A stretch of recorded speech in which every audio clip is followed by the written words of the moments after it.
Pozdrav svima, ja sam Zlaj, a vi gledate novu epizodu na kanalu Mali Rus Airsoft. Današnja epizoda je trebala da bude o tome koji su koraci potrebni da se odrade nakon kupovine nove replike i kako da pravilno pripremite repliku za susrete. Međutim, jedan od tih koraka je i podešavanje hop-upa, tako da kontam da je bolje da prvo objasnim kako funkcioniše hop-up, a u nekoj od narednih epizoda ću objasniti onda i kako se priprema replika. Hop-up služi da bi kuglici dao kontraspin i tako produžio domet i preciznost. Hop-up komora se nalazi iznad okvira, između cilindra i cevi. Evo, tačno ovdje. Ove zupčanike što vidite, to su zupčanici hop-upa preko kojih se podešava. Kuglice koje gura opruga iz okvira ulaze u hop-up komoru. Ako je hop-up u početnom položaju, to jest isključen kao na primjeru, događa se sljedeće.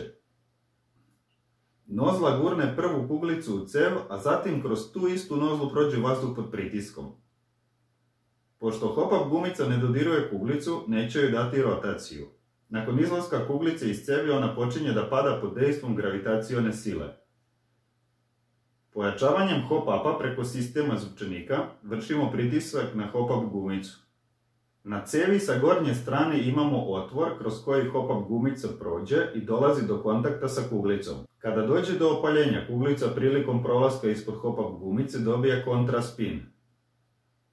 Kontraspin će doprinijeti da kuglica leti blago prema gore pre nego što počne da pada.